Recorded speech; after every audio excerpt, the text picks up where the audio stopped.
Panginoon, umawit ng kagalakan at tugtugin ang gitara at ang kaaya-ayang lira. Ipan ninyo ang trumpeta, kaya Panginooy dinggin, ang landas niya'y tahakin, habang buhay ay purihin, kagandahang loob niya sa atin. Purihin ang Panginoon, umawit ng kagalakan, at tugtugin ang gitara at ang kaaya-ayang lira. Ipan ninyo ang trumpeta, ipan ng trumpeta.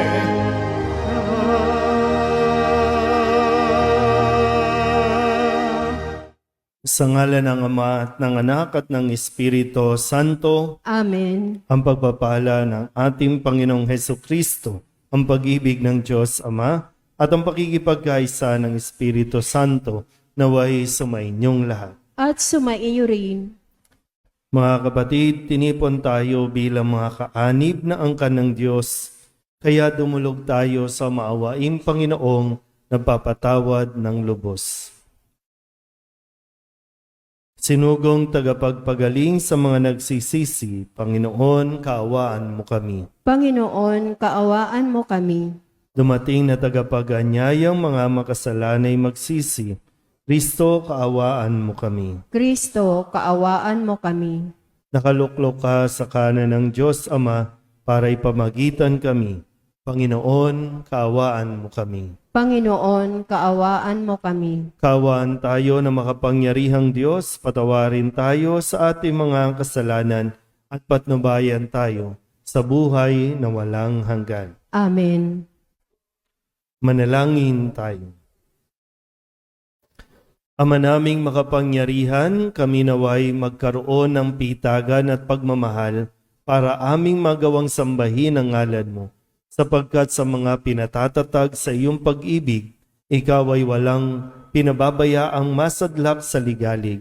Iniluluhog namin ito sa pamagitan ni Jesucristo, kasama ng Espiritu Santo, magpasawalang hanggan. Amen. Maupo po ang lahat. Pagbasa mula sa ikalawang aklat ng mga hari. Nung mga araw na iyon, nilusob ni Haring Salmanasar ng Assyria ang Samaria at 3 taon itong kinubkob. Nang 9 na taon ng paghahari ni Osias, ang Samaria ay sinakop ni Haring Salmanasar ng Assyria. Dinala niyang bihag ang mga Israelita at ikinalat sa hala ng Habor o ilog ng Gosan at sa mga lungsod ng Medos. Nangyari ito sa mga Israelita sapagkat nagkasala sila sa Panginoon na nag-alis sa kanila sa Ehipto sa pagpapahirap sa kanila ni Haring Paraon. Sila'y naglingkod sa ibang Diyos at nakiayon sa kaugalian ng mga taong itinaboy ng Panginoon mula sa lupaing sinakop nila. Bukod dito, sumunod sila sa mga kaugaliang itinatag ng mga hari ng Israel. Dahil sa kasamaan nilang ito, ang Israel at ang Huda ay binabalaan ng Panginoon sa pamamagitan ng mga propeta. Ganito ang ipinasabi niya: talikdan ninyo ang inyong mga kasamaan at mamuhay ayon sa kautosang ibinigay ko sa inyong mga ninuno sa pamamagitan ng mga propeta. Ngunit hindi nila ito pinansin. Sa halip, nagmatigas sila tulad ng kanilang mga ninuno na hindi nananalig sa Panginoon nilang Diyos. Pinagwalang bahala nila ang kautusan ang pakikipagtipan sa Panginoon ng kanilang mga ninuno at ang babala niya sa kanila. Kaya itinaboy silang lahat mula sa kanyang harapan, liban sa lipi ni Huda. Ang salita ng Diyos. Salamat sa Diyos. Ang tugon po sa bawat saknong ng salmo. Poon kami ay sagipin, kaawaan at kupkupin. Ulitin po natin. Poon kami ay sagipin, kaawaan at kupkupin. Kami iyong itinakwil, O Diyos. Kami ay nilupig. Kami sana'y balikan mo kung ikaw man ay nagalit. Poon kami ay sagipin, kaawaan at kupkupin. Yaong lupang sinaktan mo'y nanginginig na lupain. Bago lubos na mawasak, gabutin mo't pagalingin. Labis na ang paghihirap nitong iyong mga lingkod. Lasing kami't langong-lango sa alak na iyong dulot. Poon kami ay sagipin, kaawaan at kupkupin. Itinakwil mo ba kami? Kami ba ay iniwan mo na? Paano ang hukbo namin? Sino ngayon ang sasama? O Diyos, kami tulungan mo laban sa aming mga kaaway, pagkat ang tulong ng tao ay wala ng kabuluhan. Poon kami ay sagipin, kaawaan at kupkupin. Alleluia, Alleluia, Alleluia. Buhay ang salita ng Diyos, ganap nitong natatalos, tanang ating niloloob. Alleluia, Alleluia, Alleluia. Sumainyo ang Panginoon. At sumaiyo rin. Ang mabuting balita ng Panginoon ayon kay San Mateo. Papuri sa iyo, Panginoon. Noong panahong iyon, sinabi ni Jesus sa kanyang mga alagad, "Huwag ninyong hatulan ang inyong kapwa, upang hindi kayo hatulan ng Diyos. Sapagkat hahatulan kayo ng Diyos ayon sa hatol na inihahatol ninyo sa iba. Ang panukat ninyo sa iba ay siya ring ipanunukat sa inyo. Bakit mo nakikita ang puwing sa mata ng iyong kapatid, ngunit hindi mo pinapansin ang puwing mong gatahilan sa iyong mata? Paano mong masasabi sa iyong kapatid, halika't aalisin ko ang puwing mo, gayong gatahilan ang nasa mata mo? Mapagpaimbabaw, alisin mo muna ang puwing nagahatilan at sa gayoy makakakita kang mabuti at maaalis mo ang puwing ng iyong kapatid." Ang mabuting balita ng Panginoon. Pinupuri ka namin, Panginoong Hesukristo. Maupo po ang lahat. Isang mapagpalang gabi po sa inyong lahat. Ngayon po ay Lunes para sa 12 linggo sa karaniwang panahon. Naisip niyo po ba kung bakit inahayaan ng Diyos na tayo ay magkamali? Inahayaan ng Diyos tayo ay magkasala, tayo ay madapa. Naisip niyo ba yon o wala lang?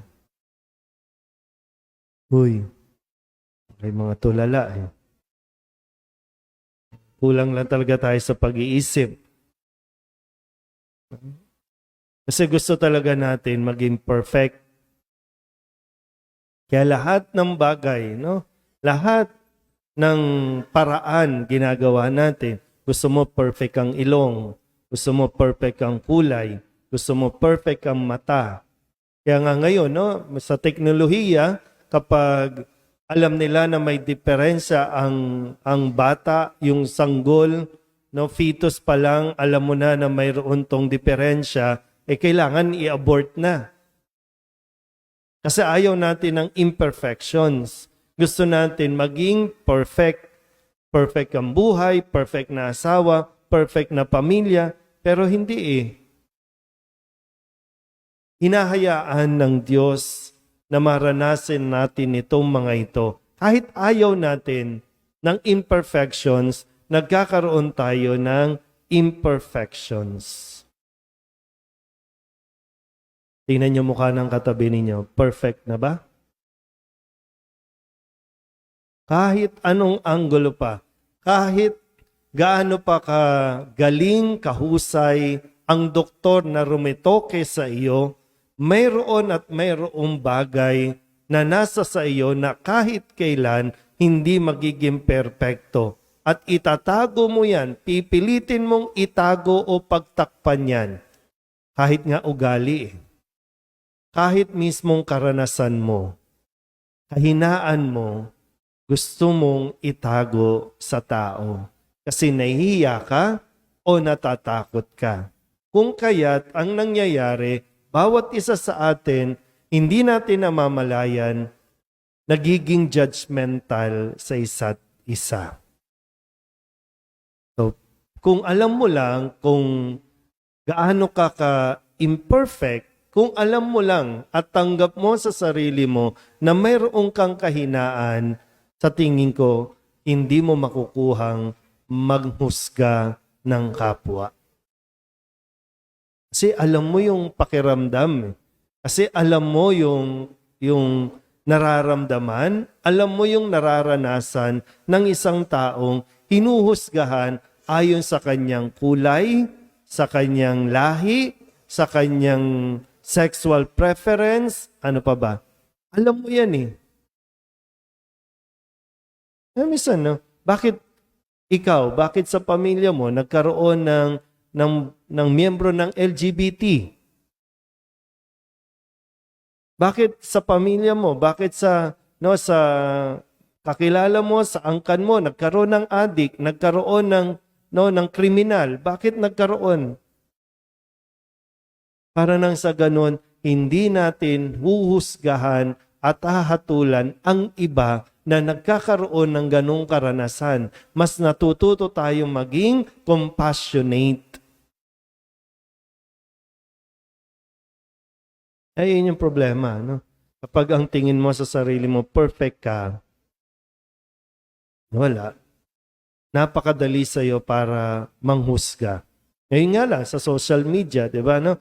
Ang daming judgmental na hindi naman alam kung ano ang background, kung ano ang kwento, kung ano ang nangyayari. Sabihin nyo nga sa katabi ninyo, huwag kang judgmental.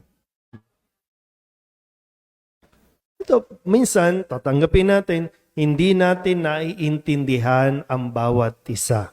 Minsan, maraming pagkakataon, di natin naiintindihan. Bakit ba masungit yan? Bakit ba suplada yan? Bakit ba ganyan ang mukha niyan?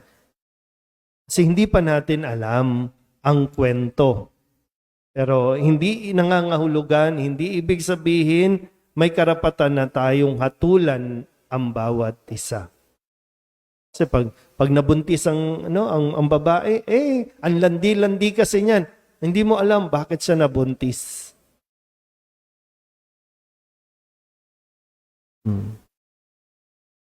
Kaya tandaan natin, no?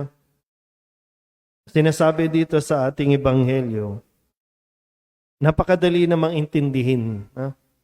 Huwag ninyong hatulan ang inyong kapwa upang hindi kayo hatulan ng Diyos.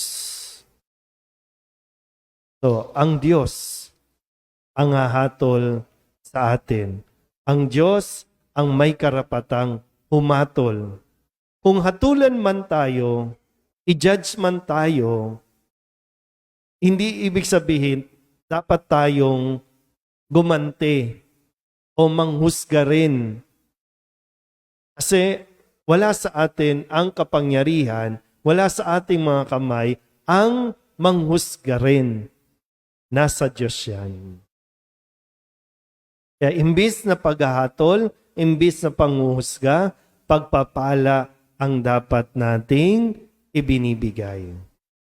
Kaya nga, sabi sa unang pagbasa, sa aklat ng Henesis na sa pagsisimula ng kwento ni Abraham, ang sabi ng Panginoon, pagpapalain kita at mababantog ang iyong pangalan. Ang magpapala o ang sa iyo'y magpapala, aking ding pagpapalain. Ang sumumpa sa iyo, akin ding susumpain. Laging nasa Diyos ang paghatol. Hindi sabihin natin sa mga estudyante, magaling kayo sa ibang subjects, pero meron kayong kahinaan. So, bakit mo kailangan magmalaki o ipagmalaki yung mga bagay na wala ang iba, na kung tutusin, wala ka rin naman nung mga meron sila. Sana po, no? Patuloy natin na pag-isipan din, no? Mag-isip-isip din naman tayo, ha? Wag lang yung laging tulala tayo, no? Magkaiba kasi yung nag-iisip ka sa tulala ka lang. Pag tulala, walang laman ang isip mo. Pero yung nag-iisip, tinitingnan mo rin kung ano ba nangyayari sa buhay mo, ano ba nangyayari sa ugali mo, ano ba nangyayari sa paligid mo. Para mas maging yung discerning tayo, no? Na mga tao. Yung nagninilay. Matalino yung nagninilay. Matalino yung nag-iisip. No?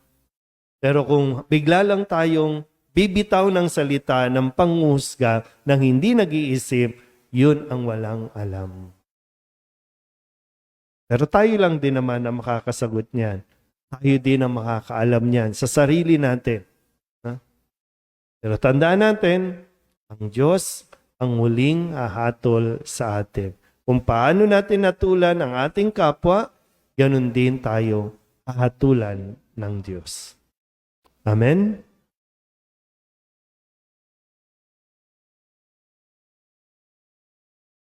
Manalangin tayo sa mahabaging Ama upang maging mapagbigay at mahabagin tayo sa pakikitungo natin sa ating kapwa. Ang ating itutugon, Panginoon, dinggin mo ang aming panalangin. Panginoon, dinggin mo ang aming panalangin.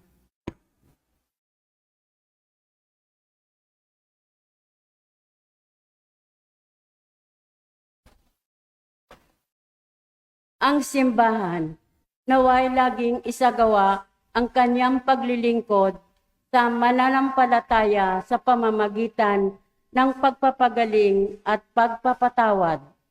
Manalangin tayo sa Panginoon. Panginoon, dinggin mo ang aming panalangin. Ang mga opisyal ng gobyerno, naway magpakita ng pag-aasikaso at pagmamalasakit sa mga dukha at mga yagit ng lipunan. Manalangin tayo sa Panginoon. Panginoon, dinggin mo ang aming panalangin. Ang ating sariling pagkakamali, naway makita natin at maiwasan ang humusga sa pagkukulang ng iba. Manalangin tayo sa Panginoon. Panginoon, dinggin mo ang aming panalangin. Ang mga may sakit, mga nalulumbay, at mga may kapansanan, naway makatagpo ng lakas at kagalingan. Manalangin tayo sa Panginoon. Panginoon, dinggin mo ang aming panalangin. Ang ating mga mahal na kamag-anak at kaibigan, yumao naway tumanggap ng kapayapaan at walang hanggang kaligayahan. Manalangin tayo sa Panginoon. Panginoon, dinggin mo ang aming panalangin. Itulog din natin sa Panginoon ang ating mga personal na kahilingan at mga panalangin para sa ating mga pamilya, kasama ang mga kahilingan ng mga nanonood sa online. Lahat ng mga misang pasasalamat, espesyal na intensyon at mga kaluluwa na inihiling na ipagdasal sa misang ito.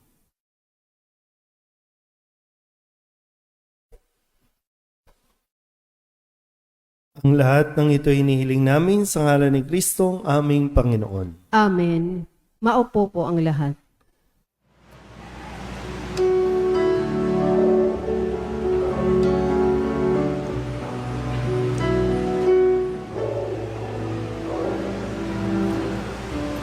Alay namin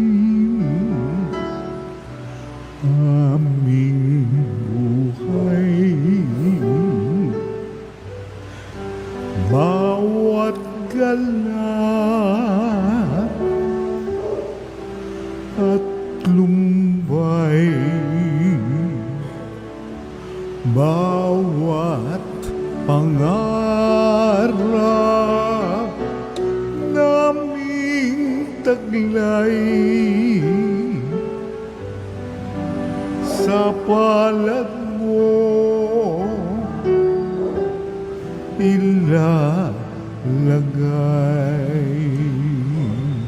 Manalangin kayo mga kapatid upang paghahain natin ikalugdan ng Diyos amang makapangyarihan. Tanggapin nawa ng Panginoon itong paghahain sa iyong mga kamay, sa kapurihan niya at karangalan sa ating kapakinabangan at sa buong sambayanan niyang banal. Ama naming lumikha, tanggapin mo ang aming paghahain ng papuri sa iyong kabutihan sa amin. Sa dulot nawa nitong kadalisayan, kami naway makapag-alay ng iyong kinalulugdan sa pamamagitan ni Jesucristo kasama ng Espiritu Santo magpasawalang hanggan. Amen. Sumainyo ang Panginoon. At sumaiyo rin, Itaas sa Diyos ang inyong puso at diwa. itinaas na namin sa Panginoon. Pasalamatan natin ang Panginoong ating Diyos. Marapat na siya ay pasalamatan. Ama naming makapangyarihan, tunay ngang marapat na ikaw ay aming pasalamatan sa pamamagitan ni Jesucristo na aming Panginoon. Utang na loob ang nagbubunsod upang gunitain ang kamatayan niya para kami buhayin. Pagtitiwala ang sanhi ng ligayang di malilimot sa pagkabuhay niyang sa aming kaloob. Pag-asa ang dahilan ng pagiging handa para sa pagbabalik niyang totoong dakila. Kaya kaysa ng mga anghel ang sisiawit ng papuri sa iyo nang walang humpay sa kalangitan, kami nagbubunyi sa iyong kadakilaan. Santo, Santo, Santo, Panginoong Diyos na makapangyarihan, napupuno ang langit at lupa ng kaluwalhatian mo. Hosana sa kaitaasan, pinagpala ang naparirito sa ngalan ng Panginoon. Hosana sa kaitaasan. Ama naming banal, ikaw ang bukal ng tanang kabanalan, kaya't sa pamamagitan ng iyong Espiritu, gawin mong banal ang kaloob na ito upang para sa aming maging katawan at dugo ng aming Panginoong Hesu Kristo. Bago niya pinagtiis ang kusang loob na maging handog, inawakan niya ang tinapay, pinasalamatan kaniya, inaghati-hati niya iyon, iniabot sa kanyang mga alagad at sinabi, tanggapin ninyong lahat ito at kanin, ito ang aking katawan na ihahandog para sa inyo.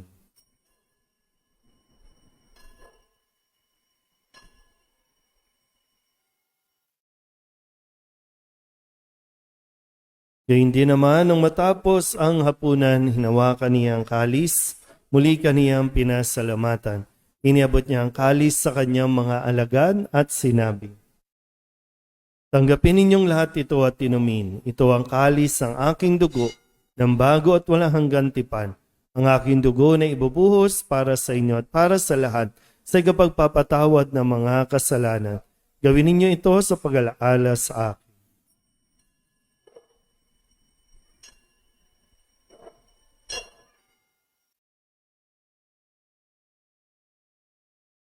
Ipagbunyi natin ang misteryo ng pananampalataya.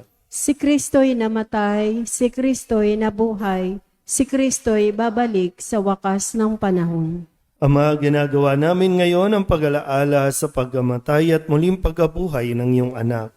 Kaya tiniaalay namin sa iyo ang tinapay na nagbibigay buhay at ang kalis na nagkakaloob ng kaligtasan. Kami napapasalamat dahil kami iyong minarapan na tumayo sa harap mo para maglingkod sa iyo.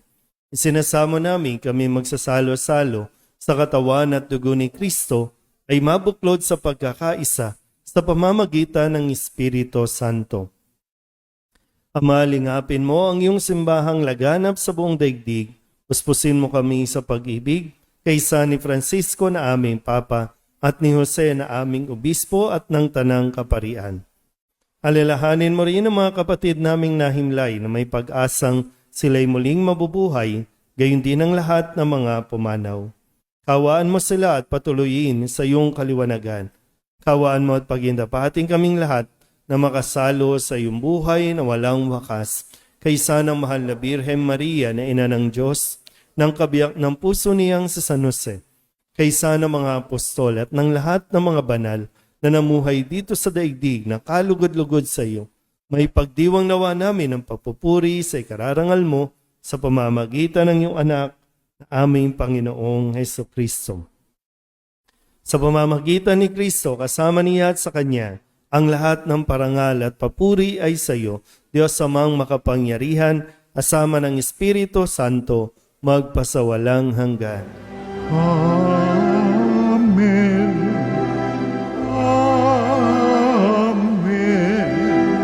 Amen. Amen.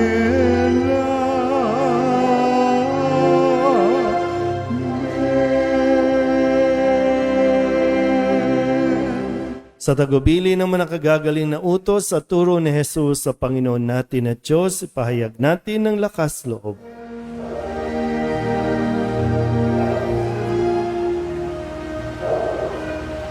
Ama namin, sumasalangit ka, sambahin ang ngalan mo.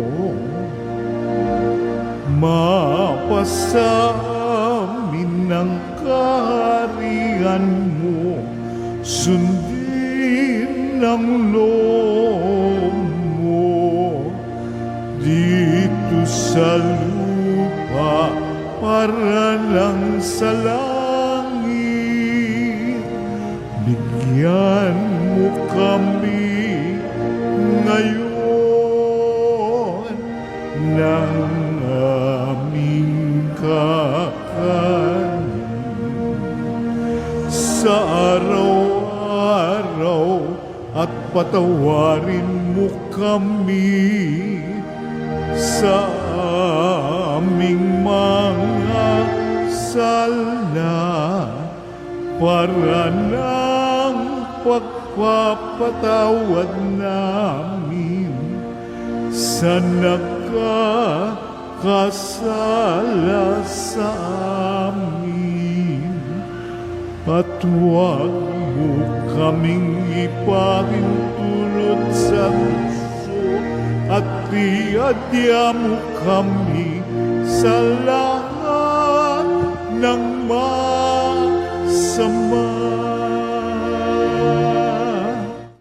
Hinihiling namin kami iadya sa lahat ng masama, pagkalooban ng kapayapaan araw-araw, iligtas sa kasalanan at ilayo sa lahat ng kapahamakan, samantalang aming pinananabikan ang dakilang araw ng pagpapahayag ng tagapagligtas naming sa Jesucristo. Sapagkat iyo ang kaharian at ang kapangyarihan at ang kapurihan magpakailanman. Amen. Panginoong Jesucristo, sinabi mo sa iyong mga apostol, kapayapaan ang iniiwan ko sa inyo, ang aking kapayapaan ang binibigay ko sa inyo. Tunghayan mo ang aming pananampalataya at huwag ang aming mga pagkakasala. Pagkalooban mo kami ng kapayapaan at pagkakaisa ayon sa iyong kalooban, kasama ng Espiritu Santo, magpasawalang hanggan. Amen. Ang kapayapaan ng Panginoon ay laging sumainyo. At sumaiyo rin. Magbigayin po tayo ng kapayapaan sa isa't isa.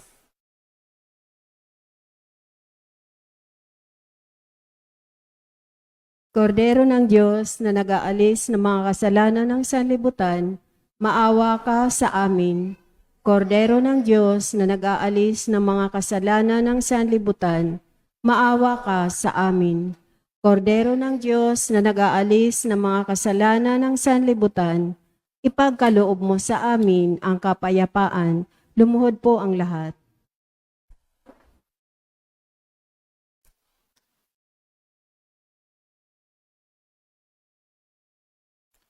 Ito ang kordero ng Diyos. Ito ang nag-aalis ng kasalanan ng sanlibutan. Mapalad ang mga inaanyayahan sa kanyang piging. Panginoon, hindi ako karapat-dapat na magpatuloy sa iyo, Ngunit sa isang salita mo lamang ay gagaling na ako. Katawan ni Kristo. Amen.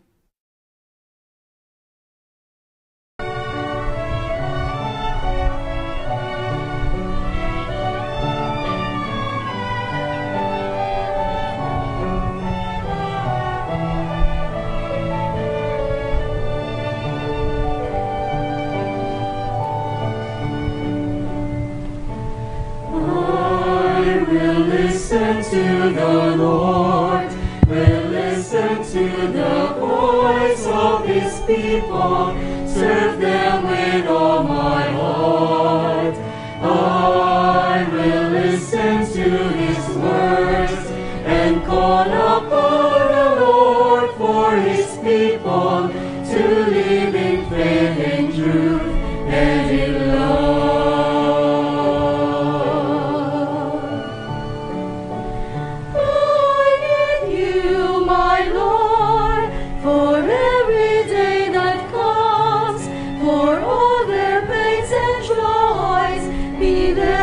Understand, they may seek you, my Lord, and reach into your hands. May you comfort their sorrows and heal their wounded hearts.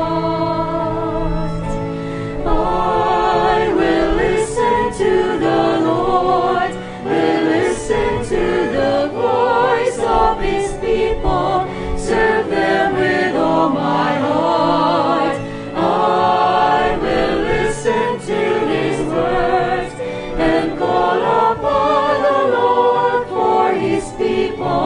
To live in faith and truth and in love.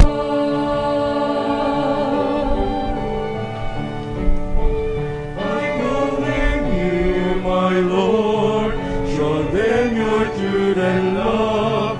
When darkness overtakes them, your light shines from above. I will be there, my Lord, to lead at your command. Together at one table, feed them the bread of love. I will listen to the Lord, will listen to the voice of His people, serve them with all my heart. I will listen to His words and call upon the Lord for His people to live in faith and truth and in love. There are those who seek the lost and suffering, bind their wounds and bring them to your care. Oh Lord, I know that you're with them, embracing once again.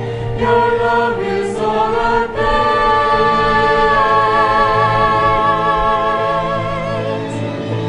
I will listen to the Lord, will listen to the voice of His people, serve them with all my heart. I will listen to His words and call upon the Lord for His people to live in faith and truth and in love.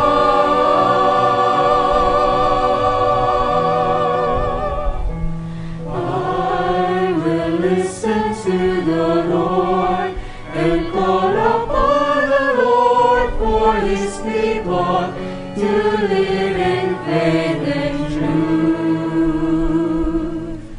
and in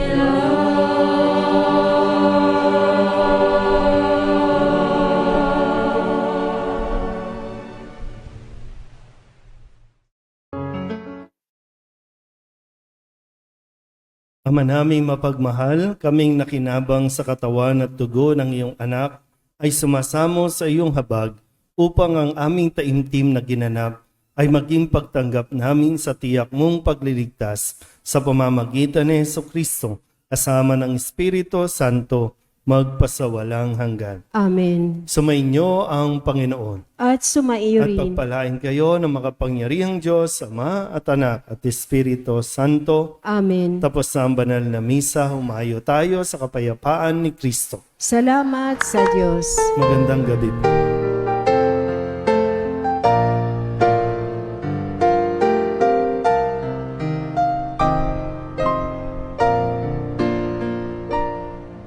Nuestro Padre Jesús Nazareno, sinasamba ka namin,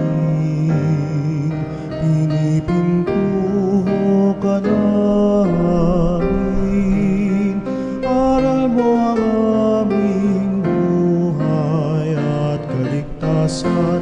Nuestro Padre Jesús Nazareno, iligtas mo kami sa kamatayan.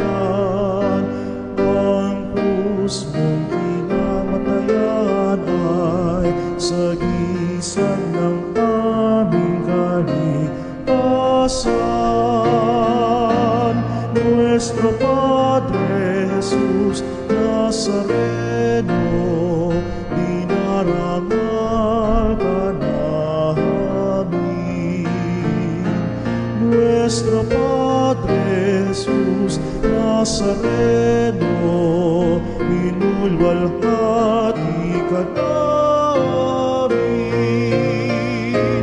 Nuestro Padre Jesus Nazareno, dinarangal ka namin. Nuestro Padre Jesus Nazareno, minulwalhati ka namin.